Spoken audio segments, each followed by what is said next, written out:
The information provided on this podcast is for general informational purposes only and is not intended as a substitute for professional medical advice, diagnosis, or treatment.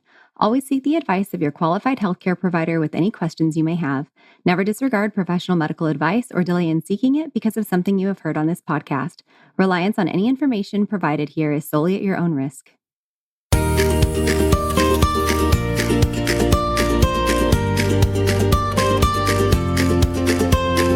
Welcome to the Birth Baby Podcast. Each week, you'll find guidance, encouragement, and practical tools to support you through pregnancy, birth, and the postpartum journey. I'm your host, Ciarra Morgan, a certified birth and postpartum doula, hypnobirthing educator, and pediatric sleep consultant. I'm also the owner of a doula agency in Austin, Texas, and the founder of the Birth Baby Academy, where I offer classes for both parents and birth professionals. Thanks for being here.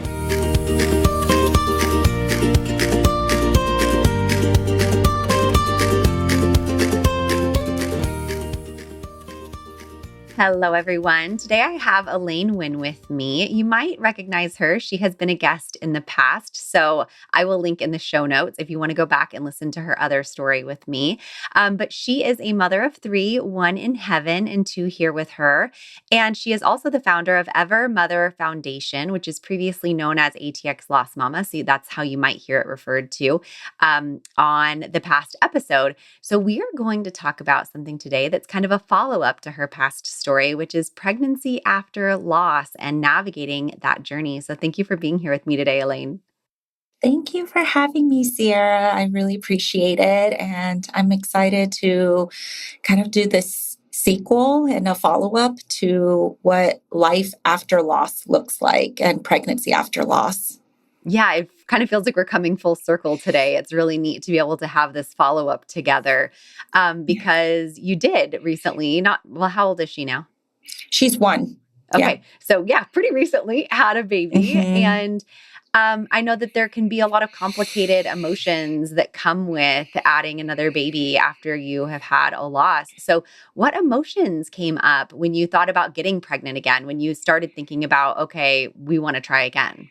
Or was it on purpose? Maybe it wasn't. That's a perfect question to almost kind of do that continuation from our last episode. So after we closed our first episode, I had shared with you that I actually was expecting my third baby. And we'll get into it a little bit later, but rainbow baby, but I refer to her as my miracle baby. And it leads into this question so perfectly. It's complicated, to say the least. There's so much joy, but of course, there's so much fear. Like, how can you not, when you experience a loss that great, you unfortunately just don't have the ability to go through pregnancy again with this pure bliss mindset. You go into it very realistic of that. And especially in my case, where my firstborn lived, my secondborn was my son, Lando, and he passed. And my thirdborn, you just kind of know, all right, it's kind of the run of the gamut. It can be, she could stay here with us, or she could stay for a little while and leave as well. Like, I don't know which way it's going to go, and realizing I have to surrender to that outcome. I can't control that. And I don't know if I shared it at that time, because I don't know if I actually even knew fully at that time the cause of Lando's death, but I don't think you did. The hospital came back with unknown cause. So they run your tests, right, after birth, and they give you, they ask for permission for an autopsy or running other tests.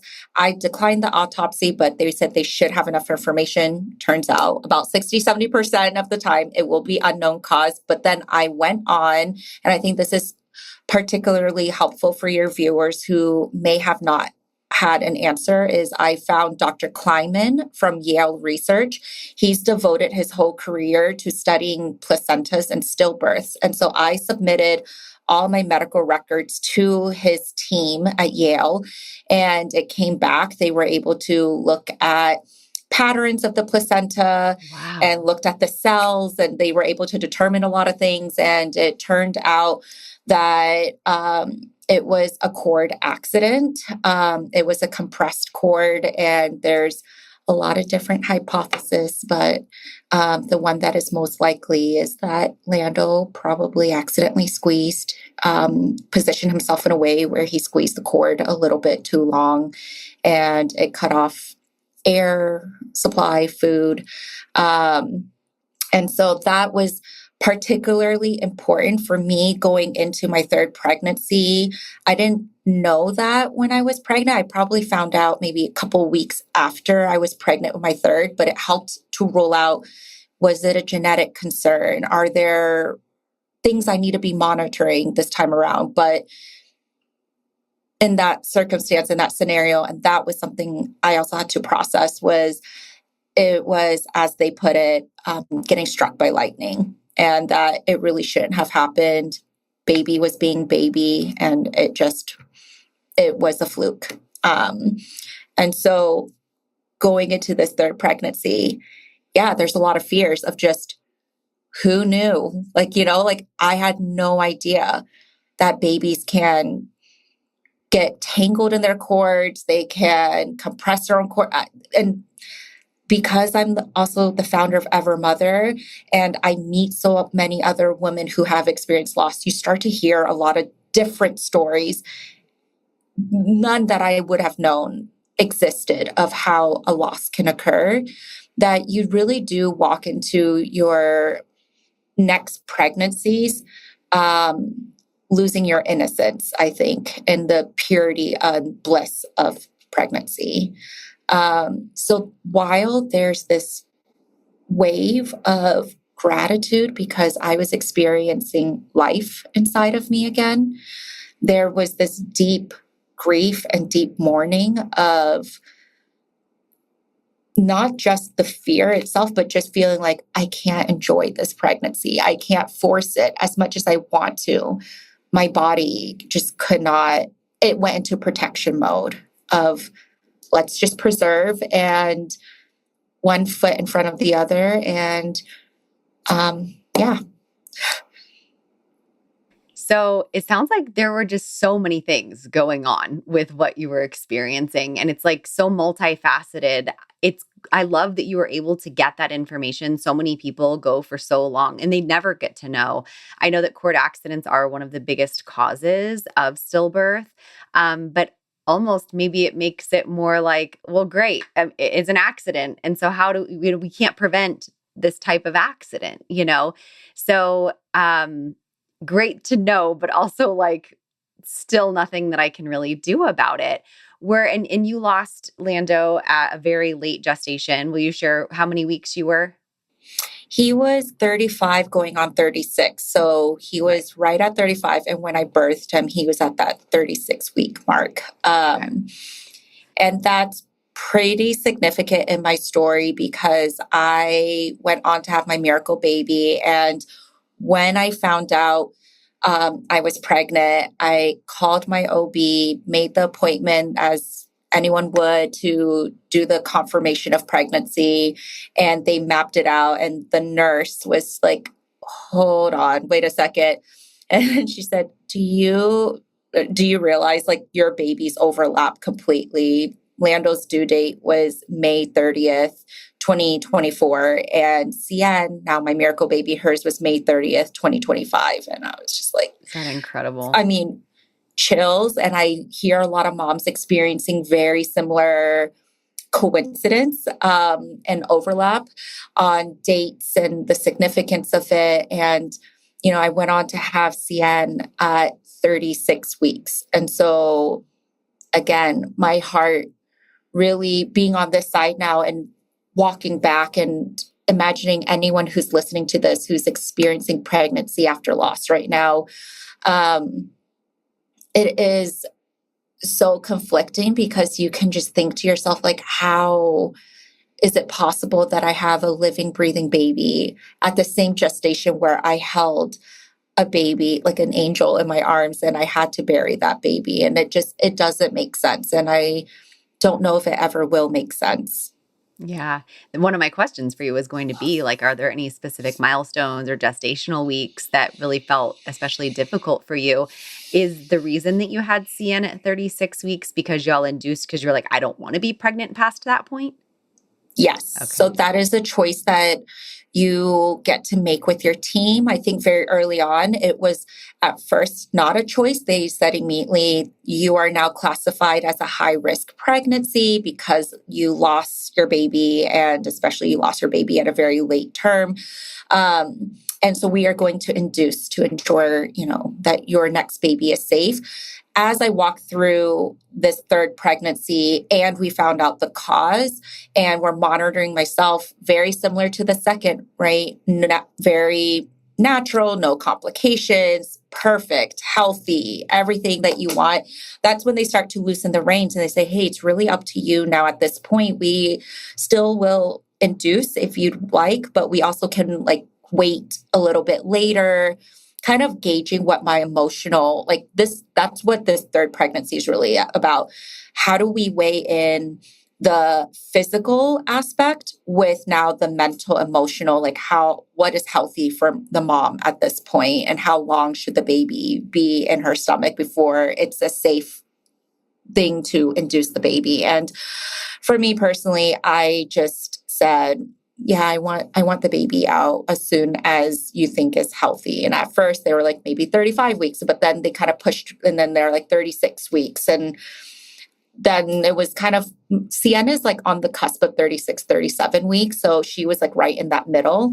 And I don't have any regrets about it because of the mental state I was in. If I was in a completely different birth experience and story, probably would never have considered induction. Especially that early. Oftentimes they Yeah. won't induce you that early because it does make other complications possible. But with the first pregnancy, for anyone listening and hasn't experienced loss, when you go through a pregnancy and you've never experienced loss before, oftentimes, we have these rose-colored glasses on and we're have all these plans that maybe we're holding loosely in our hands, but we'd still like them to happen. And, Right. we go quote unquote evidence-based and whatever. And when you're the 1%, although it's not exactly 1%, but I always say this, when you're the 1%, it feels like the 99. It doesn't matter how low the chances are that would happen again to you. It's and I had a loss at 6 weeks, after my daughter, but before my son.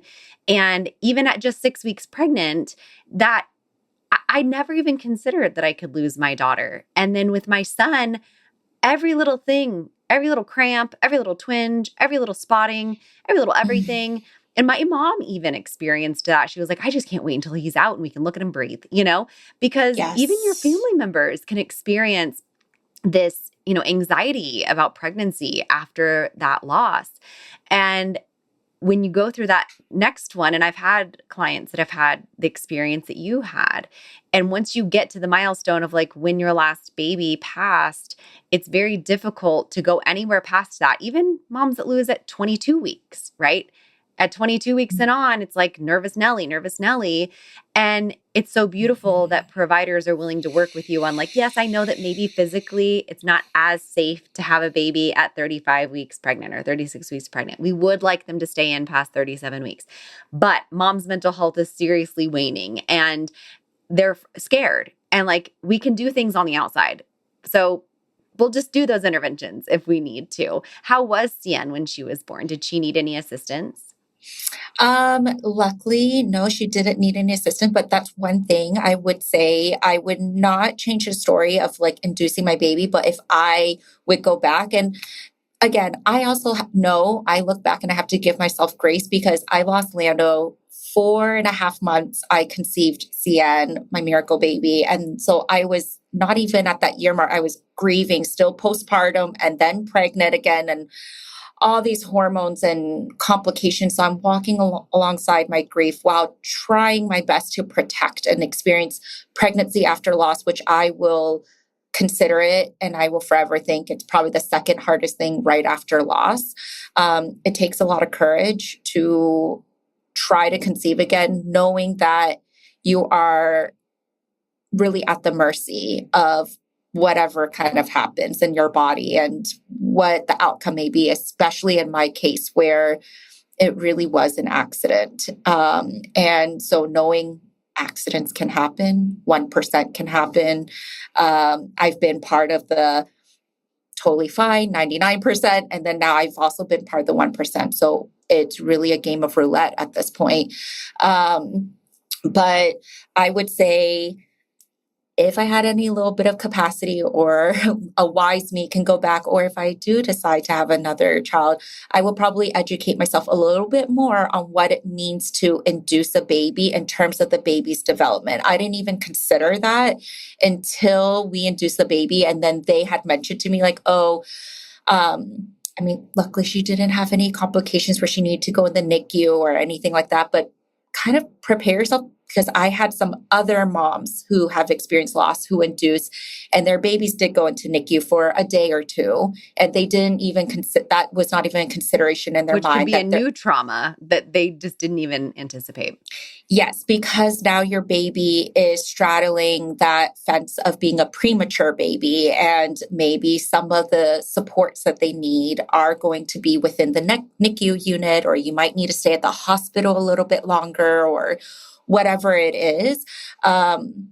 Thankfully, she didn't need any of those. I will say the thing that I noticed the most for her is probably her GI system, her little digestive system. I've just noticed throughout her first year of life, she's just kind of always struggled transitioning to different milk and latch and then formula and then moving on to solids. There's always just like kind of this period where she struggles, that she's in pain because her stomach is not really digesting it properly. And I only have a comparison because my firstborn didn't have any of those issues. And I hear it's very often that premature babies can kind of have a little bit more of a sensitive stomach. So that's the extent in terms of the prematurity that I see in her. But I think it is wise that make your choice to induce, but also make it maybe like a 20-minute, 30-minute task that you just read into what does it potentially look like to have a premature baby and know how to support. Ask a doula too, because like, if I don't know if you had doula services or whatever, but other people, if you want, you don't even have to have a doula. You could do a consultation with a doula, or even ask your doctor those questions, because there are certain things too. Like I've had spontaneously born babies right before 36 weeks, and they do have a harder time latching. They don't really have a suck reflex yet, some of them. So if breastfeeding was really important to you, then that could be, a thing that you didn't know that you may need to navigate. And you might be totally willing to navigate that. It might be fine with you, but knowing it rather than just having it like fall upon you and you didn't even know it was an option. So you coped with the uncertainty of going past 36 weeks by induction. So I know that that's one of the ways that you coped. What were some other things that helped you get through that uncertainty and fear during your pregnancy with Cian? Therapy. Heavy on therapy. And it's important to find the right person for therapy that has not only the expertise around perinatal loss, but they actually have the compassion for it. And I know it's so hard being in the shoe. I had to shop around. The first one I had was pretty horrible. She had an expert. She was an expert in pregnancy loss, but a strategy she wanted to use with me. And I come from a different background of therapy. I'm a pediatric speech therapist, but I kind of understand some of the behavioral cognitive supports. I understand what she was trying to do, but the analogy she came out of the gates was, let's try when your feelings and your grief is too big and it's too scary, let's try putting them in a box. No, and it's hard, but when you're a mom who just put your child in a box and you buried your child, the last thing you want to hear is boxing your feelings. And she didn't make the correlation between the word box and that sensitivity. And even when I had expressed to her I wasn't comfortable with it, she kind of was like, I really want you to try this strategy. And so I think knowing that it's hard, because anything I say, I get it. I did not have energy between her and then the second therapist I found. I think it took me several months before I found energy to search again, but almost trust your instinct. If it doesn't feel right, it just doesn't feel right, and find the person that does feel right for you. I found that person the second time around, and she was great. And I would say therapy, I would say a simple mantra, and as simple and as silly, and you may not think it's helpful, or it may be helpful on some days, but the one that I repeated daily was, for today, I am pregnant. And that's all I could do was, today I am pregnant. Right now I am pregnant. And I just tried to pull myself into the present moment. I mean, at first, I even have a little screenshot or a picture where I journaled, and I wrote to Lando right when I found out I was pregnant. I went to visit him at the cemetery and I journaled and I said, "You gave me another gift of life. I have no doubts that this was your hand, and you probably nudged God a little bit to be like, hey, my mom needs a big sign or she's not going to believe it," and made sure that him and the miracle baby had an overlap in due date. And I wrote in that journal and I was like, I know this is not a do-over. It's very close. It feels like I'm almost deja vu, like walking the exact same path. But it's not a do-over. It's just an extension, a continuation of this story. It's the ampersand in the story. And I just had to kind of lean on that. There was a part of me, though, that was always scared to trust in the signs that I was getting that this baby would stay. But I think giving yourself some permission to lean into that's something I had a really hard time that first year, is when I received signs, whether it's around my baby, angel baby, communicating to me, or that my miracle baby was safe and was going to stay. I just felt so scared to trust myself or trust those instincts. And I almost think, let yourself lean into it. Just let yourself, that sign wouldn't have popped up, that message wouldn't have come to your mind if it wasn't supposed to be that message for you. Mm-hmm. And so giving yourself permission to lean into that. So therapy, the affirmation, and I'm not going to sugarcoat it. It wasn't all healthy mechanisms. And some of it is, I can't do anything about it, but it was survival mechanisms. There was a level of dissociation I felt to my whole pregnancy. It wasn't until around that 20-week mark and I started feeling her kicks, I couldn't dissociate anymore, because she was like, hey, she was forcing you to pay attention. Here I am. So it's not easy by any chance. And I know a lot of moms, like, as much as you want to be present and you want to relish, there's a level of your body trying to protect and survive it. And you may dissociate a little bit, or you may not feel as bonded. And I tell other lost moms who have asked me in the groups, like, how did you connect with your baby, or how did you find that bond initially? So grateful once she was in my arms, but so much disbelief. And to be honest, I didn't fully bond with her until maybe about 4 to 5 weeks after having her. It took me some time to really trust that she was going to stay. And also, I had to shift my relationship with Lando a little bit, and doing a little bit of a mental conversation with him of a little bit of a separation. And I almost imagine it's like if you have living children, and I do have my firstborn daughter, where you have to make room for this next baby. And so even with your angel baby, even though they're not earthside, there's a level of your heart that you have to make room for this next baby. And I didn't anticipate that I had to move things around, shift my attention and my energy around so that I could pour more into this beautiful, beautiful little miracle that I had in my arms. Yeah, that already kind of answers part of the question that was going to be my next question for you was, the difference in your postpartum experience. Obviously, there's a huge difference. You have a live baby versus not. But some of the other things, like anything you found helpful or anything you found hard that you would like to share in that postpartum journey. I mean, taking 4 to 5 weeks to bond with your baby can happen to anybody. Not everybody, bonds with their baby right away. But in this situation, anything that you found helpful?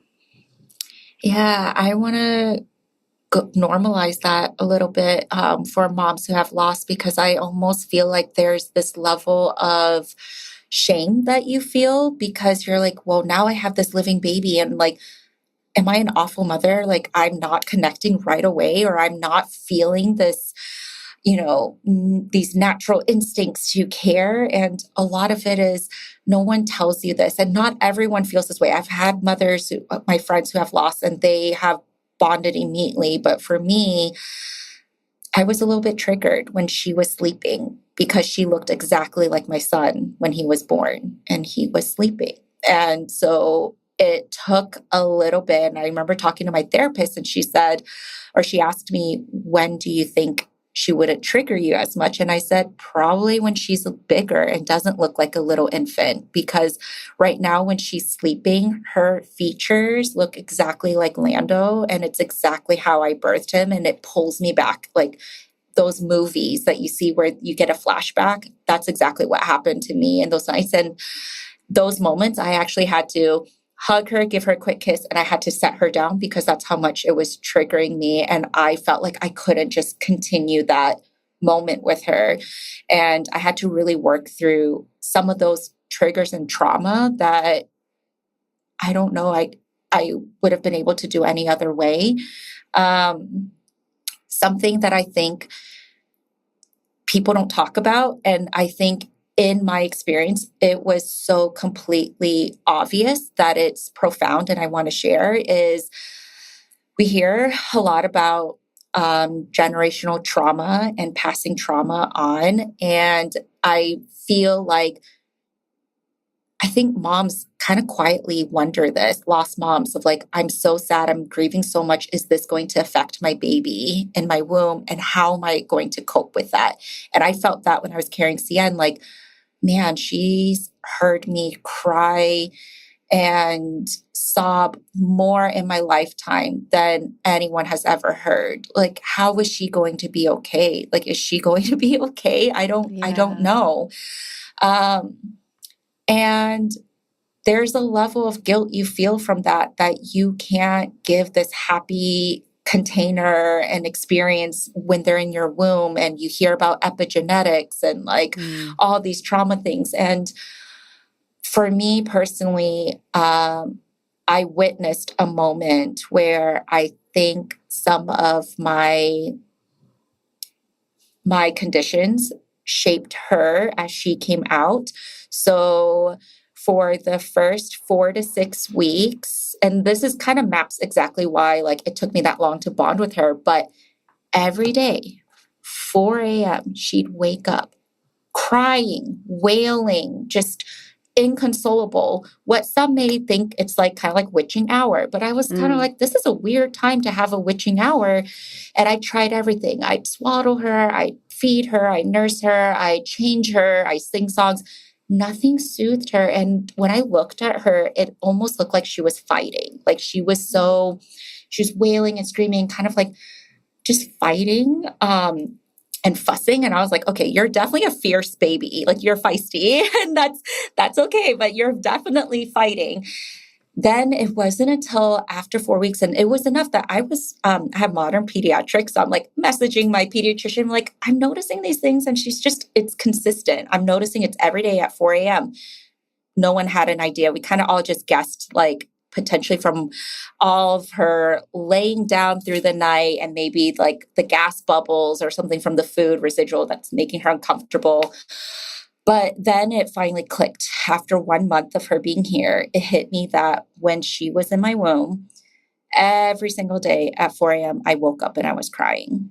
And I would sob every single day. And I remember it was 4 a.m. because someone had reached out to me and was like, hey, in Chinese medicine, they believe like different hours are attributed to different organs. And it turned out, I forget which organ it is, but 4 a.m. happens to be the grief cycle. And like, oh, wow. it connects to an organ in your body that's like trying to detox or do something to function. And it perfectly aligned that it's usually a body that's grieving. And that was me every day. And I realized, oh, is she grieving and does she think she has to grieve? And that broke my heart. And that made me feel like, holy crap, I just passed on trauma to my baby. Like I ruined her. And I did what a lot of people may have done, which is I went to Chat GPT and I was like, did I ruin my baby? And the And it was beautiful like, thing, great question. I'm so glad you asked. And then it gave you an yes, answer. the beautiful thing, and the reason I share this because I think a lot of people hold their breaths and they don't want to talk about it because they are so scared. But I think there is a happy ending to this, but also it normalizes it. Chat said, it's true that epigenetics happen and trauma can be passed on, but there's so much room for generational healing. And what you do from this moment onward really has a more significant impact than the 9 months that you had. So while she may have been conditioned, or maybe some of these did pour over to her, there's a lot that you can do now to tell her that she's safe and show her That's that she's beautiful. safe. And I was like, thank God. Thank you, Chat. The only person that could talk to me at 4 a.m. That's so funny. Yeah. And so the next morning, right on cue, 4 a.m., she was wailing and screaming and crying. And I knew that she did not need to be fed, changed, or anything. And I just held her. And I had a moment and I looked at her and I said, I am so sorry that you think this is the baseline of your life, that this is what safe is. This is not what safe is. It was never for you to carry this grief. And mommy loved you so much and loved your brother. And I know you know that. And it was really hard. And it was something that I have to go through, but it was never meant for you. Moving forward, you are safe, you are loved, and you are cared for here. You don't have to fight this grief anymore. Love is the baseline. Safety is the baseline. You don't need to fight. Like you are okay just being here. You don't need to do this anymore. Um, and truly, she stopped. She stopped crying. And moving on from that, she slept through 4 a.m. Like she never woke up She again. felt your energy shift. Your energy shifted, and then she mirrored that. And that was a very significant moment in my grief journey because as I'm saying these words to my baby that I would not have ever said any other way, like, I'm apologizing to her and reassuring her that it's okay to move on now and that it's okay to let joy in. It's okay to feel safe and loved. It was as if I was speaking to my own grief and I was giving myself permission that it's okay to move on and it's okay to still love Lando, but it's okay to also love him through joy and not just through sorrow and grief and tears. And that's what I meant earlier when I said I really had to restructure my relationship with him and how I related to him so that I could make space for this baby and make space for even how I want to show up as a mother to this baby and my relationship with my own grief and myself. And so that I share to really hopefully give hope to others that the things that you're worried about and you're thinking about, I have thought them too. And mine actually came out so obvious that it was a direct correlation and I was able to map that 4 a.m. moment. But there's a lot you can do. And that's exactly also why I wanted to induce because it feels like now I have a lot more control with the baby being here. There's a lot of opportunities for me to do things differently. Yeah. So, yeah. That's awesome. Thank you so much for sharing that. That's really personal and special. And giving people a glimpse into that is really helpful, especially if there's anyone listening that is experiencing something similar. Um, is there anything that you wish that other people understood, people that haven't been through this understood about pregnancy and birth after stillbirth? Or anything maybe that they could do to help someone that's going through this, or just any nugget of advice for them? Be gentle with a mother. It's not, I almost think it is such a joyful thing to have life inside your body again. But I think almost everyone celebrates that and they're like, good, we can move past this dark cloud. It's not sad anymore. Now especially when you're Be pregnant, it's like, thankful. yes, you're pregnant again. Like, be excited. Like, your baby's going to feel that. And it's like the pressure of that. But then once you have your baby, it's almost like the concept of babies replacing babies. And that's not true. Like, no one replaces another human being. No. But there is this level of, we don't need to talk about that sad moment anymore. And so I almost feel like we've graduated or something. Yes. And I think being gentle, because who knew I was going to be triggered by my daughter's sleeping face because it reminded me so much of her brother. There's just so many little moments. Who knew? I almost lost all my marbles on the last day of being in the hospital because I started to get really antsy replaying some of my previous memories with Lando. And I was like, I need to get out of here. Now it's been like 2.5, I think it was like 3 days, but they were going to let me out the morning and it wasn't until the very evening. And that window, that limbo, I was going stir crazy. And so there's a lot of things that come up and people, it's so conflicting because everyone say, good, you have more eyes on you. You must feel so much better. I thought that's how I would feel too, being a high risk pregnant classified mom. I thought like having more eyes would make me feel more assurance. I felt so much anxiety before every single appointment, and that's times that by minimum 2 times a week. I had to be somewhere. Sometimes it was 4 times a week. In the beginning, it was a lot. Then it tapered off. And then towards the end, it was sometimes 3 times a week. I had to be somewhere for the baby. And prior to every appointment, it felt like I was holding my breath. And truthfully, I didn't feel like I really exhaled until the week of the induction when I knew we were inducing. That's when I felt, all right, I can breathe a little bit because I know we're gonna have this baby. We're gonna get this baby out. It was a really hard journey. So I think being gentle to the mom in that and being gentle with the celebrations, something I say often to a lot of moms who are pregnant after loss is, I'm holding hope for you. Someone had said it to me because it's like, I can't hold that hope right now. That's too scary. But they're always like, I'm holding hope for you. Like gentle, like gentle congratulations. Like I'm thinking about you and I'm gently excited for you. So you're being gentle about it. No pressure. But, I'm excited, but no pressure. But also just like, I'm holding hope for you. And I'm looking forward to hearing what new ways you experience this baby and just kind of keeping it light, open-ended, but supportive. And honoring that the mom might want to go all out because with their celebrations because now they feel such gratitude and they want to do that. And also honor the moms that don't want to do anything.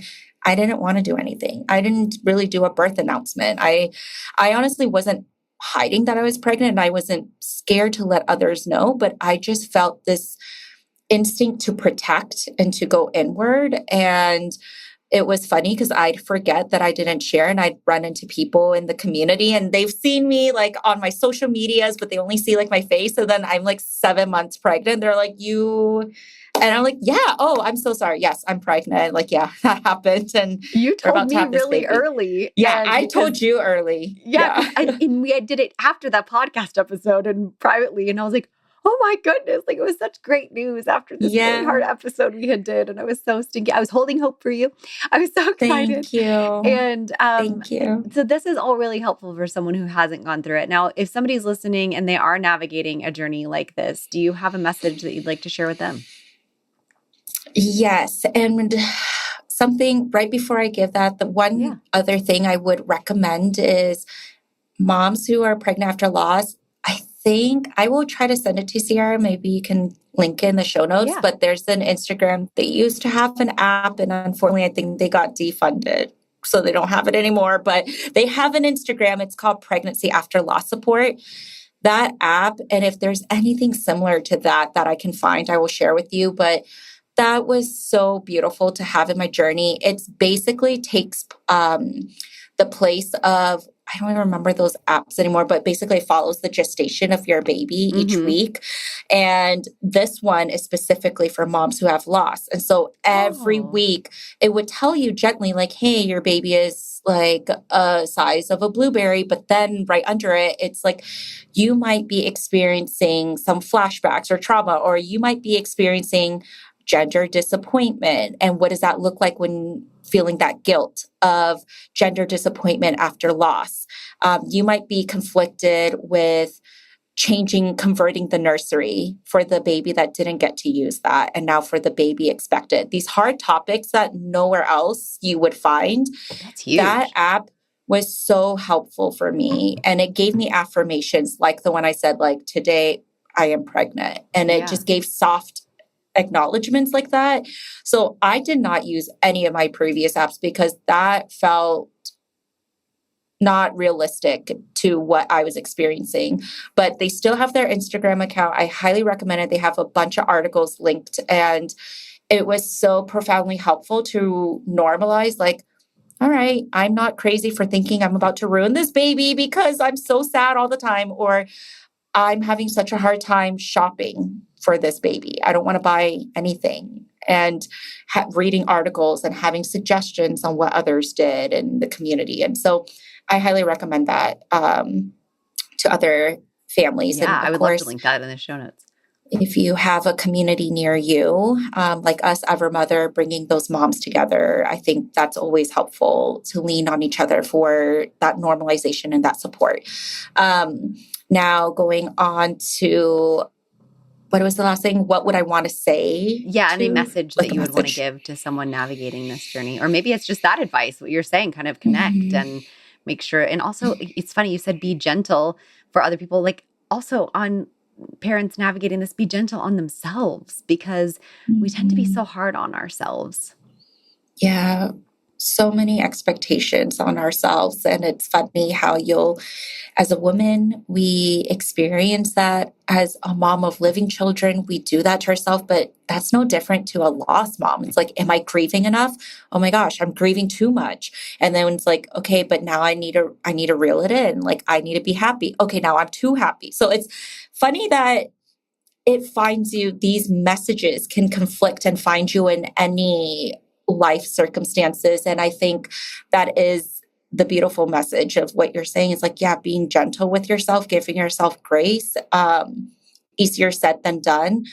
And I would say that your baby that you do end up having knows how loved they are. They know. And you have so many opportunities to live a full life with them. Don't even think that you're going to ruin them. You're not. I thought that for a split second. And honestly, Cian has gone on to be just, she's one, she's happy, she loves eating, she's feisty, she's fun.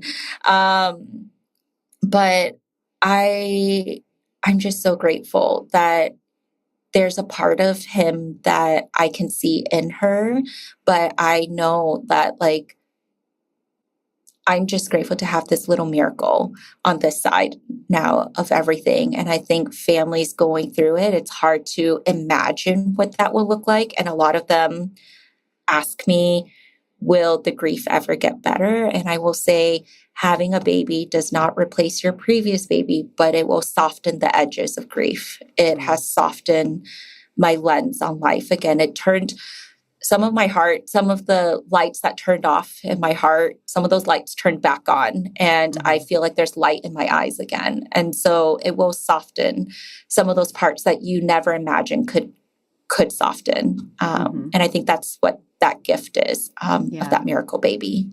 And you said miracle baby, and we touched on at the beginning that we would touch on why you're not using the word rainbow baby. Do you want to explain that for the Yes. It's a lot of us feel complication with saying rainbow baby, because then it kind of refers to that storm, right? Rainbow comes after the rain and the storm, and then it makes it seem like that's all that previous baby was. And a large part of that loss, yes, the loss is that stormy part, but the baby themselves was never the storm, right? And I think it feels conflicting for a lot of us. And especially if you go on and you to have your living children and you experience life after loss, you don't always want to hold on to that sorrow. Like you see some beauty and you start to see some beauty in it. And I know that's a really hard thing to hear when you're in that first year of grief. But as you go on, there are some parts that only grief could have given you that are really beautiful. And I just don't think it's an accurate portrayal of what Lando is to me, to just refer to him almost like that storm before the rainbow. So yeah, Cian is my miracle. They're all my miracles, but she's especially my miracle. He's my angel, baby. And it's okay for people to find, whatever their terminology they want to have for themselves is totally fine. Exactly. Yeah. So where can listeners connect with you, learn more about your story, learn more about Evermother? And I'll also link that in the show notes. Yes. So my Instagram is Evermother Foundation. That's where you can keep up with our events and our support groups. And also we have our website, evermother.org. Those are 2 places you can find us.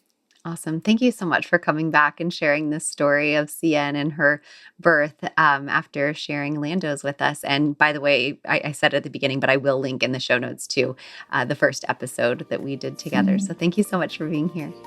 Thank you so much for having me.